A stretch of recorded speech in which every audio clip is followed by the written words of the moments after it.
going to talk to you about our lives. But first, let's talk about someone else's life. Arguably, he's one of the best basketball players of all time. He has 6 NBA Finals Most Valuable Player awards, 6 gold medals, 2 of which are from the Olympics, 10 All-NBA First Team designations, 9 All-Defensive First Team honors, and, well, I think you got the idea. But even he had his downfalls. His name is Michael Jordan. He has a famous quote which tells only a small part of the path that he went through in order to succeed.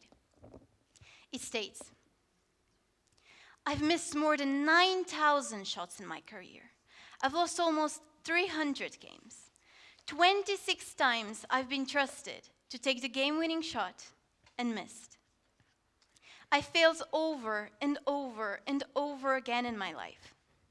That is why I succeed." With his billions of dollars, popularity, fans, fascinating car collection, and basically his whole life, Michael Jordan makes some people dream to be him and live his life. But no one dreams about the amount of effort that he has put in. And most importantly, the majority does not understand that these particular dreams are impossible. Let me tell you a story about a boy who is very interested in basketball and who one day goes to his father and tells him, "Dad, I want to succeed in life. I want to be Michael Jordan." At this point, the father does not know what to do. He thinks a bit and then responds with the following: "Unfortunately, son, I cannot tell you how to become Michael Jordan, or, as you say, how to succeed in life, because I just don't know. But let me tell you the following parable. Very long ago, there was a ruler who had a huge and astonishing garden, where he really liked to spend most of his time. One day, he went to his garden for his usual walk when he was very badly surprised. I may even say he was terrified. All of his flowers and trees were withering. "What's going on?" the king was asking while walking around. The oak was the first one to respond and said that she was dying because she wanted to be as tall as the fir tree, but she couldn't. In turn, the fir exclaimed that she was so unlucky that she couldn't produce the sweet grapes that the vine could.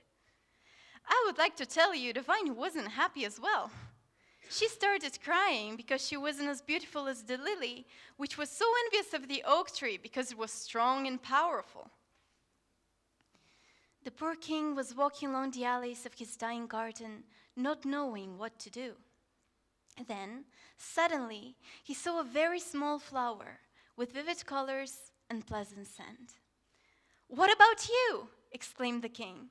"How is it that you are alive and all of the others are dying?" "I, your majesty, am Frisia. I bloom because I don't try. Well, and I don't want to be someone else," said the flower wisely.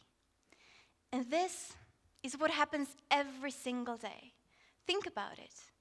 Do you want to be one of the dying flowers, or you want to bloom like the little Frisia? I assume it's the second choice. What the father wanted to tell his son is that if he tries to be a different person, he most likely will not succeed, but will depress himself and will be awfully disappointed because whatever he does, he will not be able to become Michael Jordan. Now, this does not mean that he lacks the talent or the passion for basketball. It just means that he's a different person who should follow his own life path. And this is what we should understand and remind ourselves again and again every single day. As people who live in the 21st century, we are constantly surrounded by all sorts of ratings and classifications of the richest people in the world, of the most beautiful girls or boys, of the most successful, most wanted, and respected personas. Honestly, we shouldn't be surprised that most of us tend to dream to be a different person. While we are being so absorbed by others people's looks and achievements, though, we forget the most important part, our own individual identity. We tend to forget that there is no other person like us in this world. And unfortunately, we usually mislead ourselves and let depression swallow us up and make us give up on our dreams and passions. I personally strongly believe that the simple fact that most people don't believe in themselves and they're not confident enough is the exact reason why most of us don't achieve the so desired happiness and success. At this point, you may ask me, well, what am I supposed to do when I just can't achieve the success of Michael Jordan or some other famous person? And here's my answer. The cure is right in front of us. It's right in front of you. And it has always been there. Perspective is the way we look at ourselves and our self-belief, whether we know our true value and how special we are, or we only respect other people and their talents and achievements. Now, saying that, I don't mean that we should only concentrate on ourselves. If I did say that, I would be entirely wrong. We do need to pay attention to other people and learn from them. Here is an inspirational quotation. We all need someone who inspires us to do better than we know how. Although these words are anonymous, they are full of wisdom and thought. Professors of psychology, Todd Thrash and Andrew Elliott, support this quote by noting in the Harvard Business Review that the heights of human motivation spring from the beauty and goodness that precede us and awaken us for better possibilities. Throughout our lives, all of us meet people who inspire us in a certain way. Be it the way they dribble the basketball, the number of languages they speak, or even the way they talk to their dog. Those people may change our lives by inspiring us to try something new, by introducing us to new perspectives, and by motivating us to follow our dreams and succeed. I personally have idols who helped me and inspired me to become better. When I was in a middle school, I used to imagine that I was Hermione Granger, that very smart girl who had the enthusiasm to follow her academic goals. And I still kind of believe that this is what gave me the energy to juggle with everything that I had to do at that point, and all of my extra classes.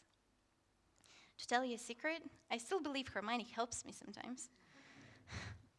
So it turns out that other people may help us become better, be they real or characters from a book, or a movie, could be. But what is wrong with the statement, I want to be Michael Jordan then? Looking at what I've just said, we could say that wanting to be like the great basketball player will be beneficial.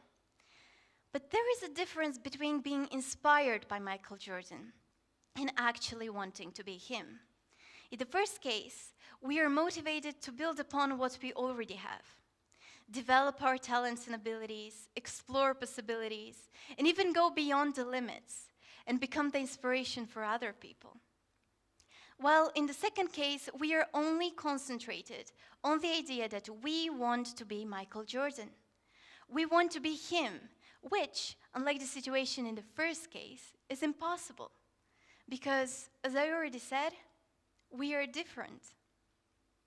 Setting impossible goals, now, not goals that are extremely hard to fulfill, but goals that just cannot be achieved, like being a different person, for example, affects us very badly as we try, and then we simply give up, disregarding everything that we have accomplished so far.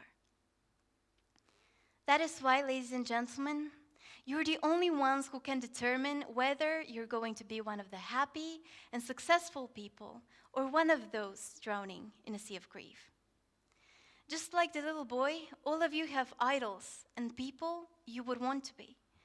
But remember one thing, you are blessed to be who you are, and no one could be you, nor you could be someone else. Don't make the mistake that the flowers from the parable made. Be the beautiful Frisia. Be yourself. Believe in yourself. Be proud of who you are, and you're going to bloom. That is why I implore you not to waste even a second in regretting that you're not someone you would want to be, but rather use the precious minutes to be the best version of yourselves and to fulfill your dreams and goals.